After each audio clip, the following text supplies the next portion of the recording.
Hello and welcome back to our YouTube channel Padhai with Guru Chela. So my dear students, I hope all are you doing well and taking proper care of yourself. My dear students, आज इस video के माध्यम से हम देखने का प्रयास करने जा रहे हैं कि किस प्रकार के क्वेश्चंस आपके पास्ट ईयर पेपर में रहे हैं from your DSC paper colonialism and nationalism in India.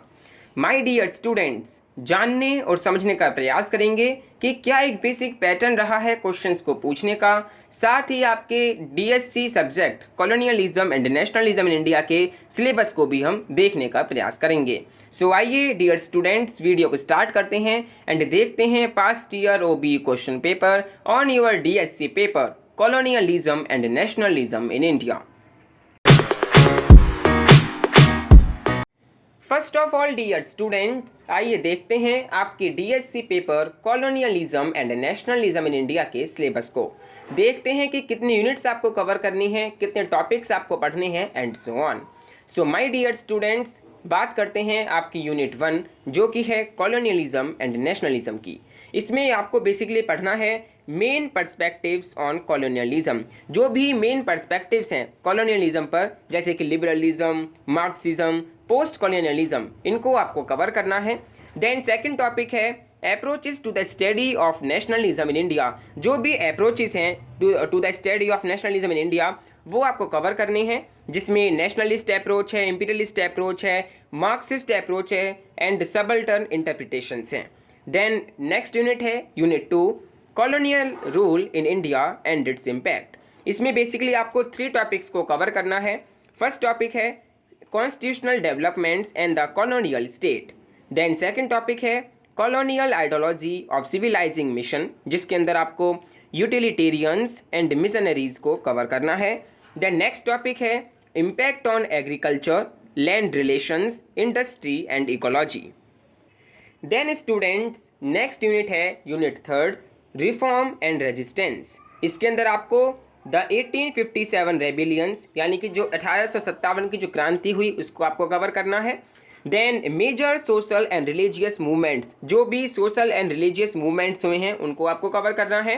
Then education and the rise of the new middle class, education के बारे में पढ़ना है एंड जो राइज हुई है न्यू मिडिल क्लास उसके बारे में आपको पढ़ना है इस यूनिट 3 में। देन स्टूडेंट्स, नेक्स्ट यूनिट है यूनिट 4 जो कि काफ़ी इंपॉर्टेंट है from exam point of view. इसमें आपको काफ़ी टॉपिक्स को कवर करना है, इसलिए ये काफ़ी इंपॉर्टेंट है from exam point of view. इस यूनिट का नाम है nationalist politics and expansion of its social base.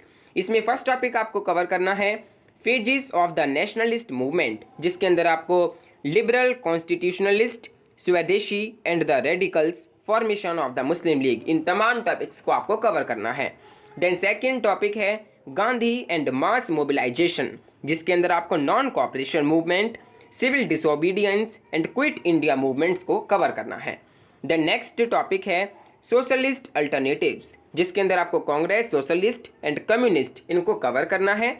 Then next topic है communalism in Indian politics. Then last topic है the 2 nation theory, negotiations over partition. तो ये तमाम टॉपिक्स आपको कवर करने हैं अपनी यूनिट 4 में। यूनिट 4 जो है काफ़ी इंपॉर्टेंट है from exam point of view. अगर आप इसको करके जाते हैं तो मुझे लगता है कि इसके अंदर से 2 क्वेश्चंस जो हैं हर बार आपके क्वेश्चन पेपर के अंदर पूछे जाते हैं। द नेक्स्ट यूनिट है यूनिट 5 सोशल मूवमेंट्स। इसके अंदर आपको the women's questions, participation in the national movement and its impact. Second topic है the caste question, anti Brahmanical politics. Then last topic है peasant, tribals and workers movements. So ये तमाम movements आपको unit 5 के अंदर सोशल मूवमेंट्स के अंतर्गत पूरे करने हैं। सो ये है आपका syllabus on your DSC paper colonialism and nationalism in India. इन तमाम टॉपिक्स को आपको कवर करना है। हर एक थीम, हर एक यूनिट जो है काफ़ी इंपॉर्टेंट है from exam point of view. आप सभी से रिक्वेस्ट है कि आप एटलीस्ट 2 से 3 यूनिट को बेहतर तरीके से कवर कर जाएं। यूनिट 4 आप बेहतर तरीके से जरूर कवर करके जाएं। सो आइए अब देखते हैं past year OB question paper on your DSC paper colonialism and nationalism in India. देखते हैं कि किस प्रकार के questions past year OB question paper के अंदर पूछे गए हैं, क्या एक बेसिक थीम रही है, क्या एक बेसिक पैटर्न रहा है, मार्किंग स्कीम क्या रही है, and so on. My dear students, आप देख सकते हैं ये है past year OB question paper on your DSC paper colonialism and nationalism in India. इसमें आप देख सकते हैं मेंशन है this question paper contains 2 printed pages. Then next है योर रोल नंबर यानी कि आपका अनुक्रमांक। देन नेक्स्ट है serial number of question paper यानी कि प्रश्न पत्र का क्रमांक। देन नेक्स्ट है most important thing which is unique paper code. इसका कोड है 12327905। देन नेक्स्ट है नेम ऑफ द कोर्स। आप देख सकते हैं पाठ्यक्रम का नाम BA honours political science discipline specific elective DSC paper. देन आप देख सकते हैं टाइटल ऑफ द पेपर या फिर नेम ऑफ द सब्जेक्ट जो कि है colonialism and nationalism in India. अगर हम सेमिस्टर या फिर एनुअल की बात करें तो ये 3rd ईयर 6th सेमिस्टर का DSC पेपर है। देन स्टूडेंट्स, अगर हम मैक्सिमम मार्क्स की बात करें तो 75 मार्क्स का आपका ये क्वेश्चन पेपर रहा है। स्टूडेंट्स, यहाँ पर कुछ इंस्ट्रक्शंस गिवन हैं जो कि कैंडिडेट्स को फॉलो करने हैं। फर्स्ट है right your roll number on the top immediately on receipt of the question paper. इस प्रश्न पत्र के मिलते ही ऊपर दिए गए निर्धारित स्थान पर अपना अनुक्रमांक लिखिए। जैसे कि आपको हमने थोड़ी देर पहले दिखाया कि यहाँ पर आपको अपना जो रोल नंबर है वो मेंशन करना है, ठीक है, उसी में ये बात कही गई है। देन यहाँ पर नोट गिवन है आंसर्स में be written either in English और Hindi but the same medium should be followed throughout the paper. इस प्रश्न पत्र का उत्तर अंग्रेजी या हिंदी किसी एक भाषा में दीजिए, लेकिन सभी उत्तरों का माध्यम एक ही होना चाहिए। देखिए स्टूडेंट्स, अगर आप चाहते हैं कि आप इंग्लिश मीडियम में सभी क्वेश्चंस के आंसर लिखें तो आप इंग्लिश मीडियम में ही दे सकते हैं। अगर आप चाहते हैं कि हिंदी मीडियम में जो प्रश्न हैं उनके उत्तर लिखें तो आप ऐसा भी कर सकते हैं, लेकिन आपको थ्रू आउट दी पेपर एक ही प्रकार की लैंग्वेज को यूज़ करना है, चाहे आप इंग्लिश मीडियम में लिखें चाहे आप हिंदी मीडियम में लिखें, ठीक है। ये नहीं है कि अगर आपने फर्स्ट क्वेश्चन इंग्लिश मीडियम में अटैम्प्ट कर दिया एंड बाकी के क्वेश्चंस आप हिंदी मीडियम में अटैम्प्ट कर रहे हैं, या फिर फर्स्ट क्वेश्चन आपने हिंदी मीडियम में अटैम्प्ट कर दिया तो बाकी के क्वेश्चंस आप इंग्लिश मीडियम में अटैम्प्ट कर रहे हैं। आपको एक ही प्रकार का मीडियम जो है वो through out the paper use करना है, ठीक है। देन नेक्स्ट है अटेम्प्ट एनी 4 क्वेश्चंस। जितने भी नंबर ऑफ क्वेश्चंस यहाँ पर गिवन है उनमें से आपको एनी 4 क्वेश्चंस को अटेम्प्ट करना है। All questions carry equal marks. सभी प्रश्नों के जो अंक हैं वो समान रखे गए हैं।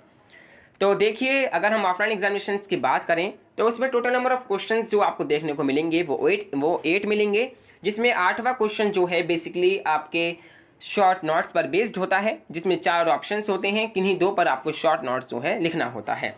जो ऑफलाइन एग्जामिनेशंस के क्वेश्चन पेपर हैं उनमें आपको टोटल 8 क्वेश्चंस देखने को मिलेंगे एंड जो ओबीए क्वेश्चन पेपर होते हैं उसमें आपको टोटल 6 क्वेश्चंस देखने को मिलते हैं। लेकिन दोनों में एक बात सेम है कि आपको जो आंसर हैं वो केवल 4 क्वेश्चंस के ही करने होते हैं, चाहे आप किन्हीं भी 4 क्वेश्चंस को करें, ठीक है। एंड मार्किंग स्कीम की वही बात है, 75 मार्क का ही आपका ओबीई पैटर्न में रहा है मार्किंग स्कीम एंड 75 मार्क का ही आपका ऑफलाइन एग्जामिनेशंस का जो क्वेश्चन पेपर है वो होता है। तो आइए देखते हैं क्वेश्चन नंबर फर्स्ट किस प्रकार पूछा गया है। देखिए क्वेश्चन नंबर 1 पूछा गया है examine imperialist and subaltern approaches to the study of nationalism in India। Bharat में राष्ट्रवाद के अध्ययन संबंधी साम्राज्यवादी और उपाश्रित उपागमों का परीक्षण कीजिए।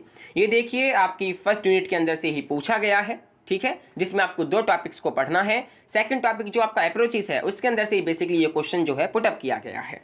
इसमें आपको बताना है कि इंपीरियलिस्ट एंड सबल्टन जो अप्रोचेस हैं to the study of nationalism in India वो क्या हैं, वो आपको एग्जामिन करते हुए क्रिटिकली एग्जामिन करते हुए आपको डिस्कस करने हैं।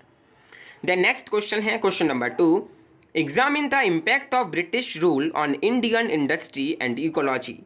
ब्रिटिश शासन का भारतीय उद्योग तथा पारिस्थितिकी पर पड़े प्रभाव का परीक्षण कीजिए। देखिए क्या इम्पैक्ट पड़ा है ब्रिटिश रूल का इंडियन जो इंडस्ट्री है एंड जो इकोलॉजी है उस पर क्या असर पड़ा है, क्या इम्पैक्ट पड़ा है, ये आपको एग्जामिन करते हुए लिखना है। द नेक्स्ट क्वेश्चन है question number 3 the nationalist discourse in the 19th century was influenced by the insights and experience of the socio-religious reform movements examined।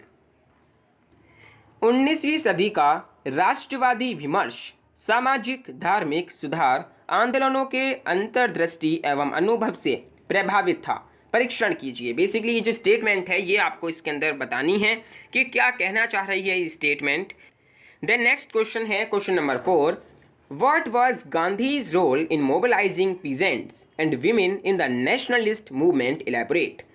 राष्ट्रवादी आंदोलन में कृषकों और महिलाओं के लामबंदी में गांधी की क्या भूमिका थी, विस्तार से चर्चा कीजिए। इसमें आपको गांधी जी का रोल बताना है in the mobilising peasants and women in the nationalist movement, ठीक है। इलेबोरेट तरीके से ये आपको बताना है, क्रिटिकली एग्जामिन करते हुए आपको इसका आंसर जो है वो लिखना है, विस्तार पूर्वक आपको इसको एक्सप्लेन करना है। देन नेक्स्ट क्वेश्चन है question number 5, what was the role of communalism in formulation of two nation theory, explain. द्विराष्ट्रवाद सिद्धांत के सूत्रीकरण में संप्रदायवाद की क्या भूमिका थी, व्याख्या करें। द नेक्स्ट क्वेश्चन है question number 6, write an essay on the programmes, policies and roles of the Congress Socialist Party in India's freedom struggle. भारतीय स्वतंत्रता संग्राम में कांग्रेस समाजवादी दल के कार्यक्रम, नीतियों एवं भूमिका पर एक निबंध लिखना है, ठीक है। आपको एक एसे लिखना है ऑन द प्रोग्राम्स, जो भी कार्यक्रम हुए हैं, जो भी पॉलिसीज़ यानी कि जो भी नीतियां हैं, जो भी रोल रहा है कांग्रेस सोशलिस्ट पार्टी का इंडियाज फ्रीडम स्ट्रगल में, वो आपको एक एसे के तौर पर यहाँ पर लिखना है, ठीक है। तो इस प्रकार के क्वेश्चंस आपके past year OB question paper में रहे हैं। काफ़ी क्वेश्चंस जो हैं स्ट्रेट फॉरवर्ड आपके टॉपिक्स के अंदर से पूछे गए हैं, बस टॉपिक्स को उठाया है एंड क्वेश्चंस में उनको कन्वर्ट कर दिया गया है, ठीक है।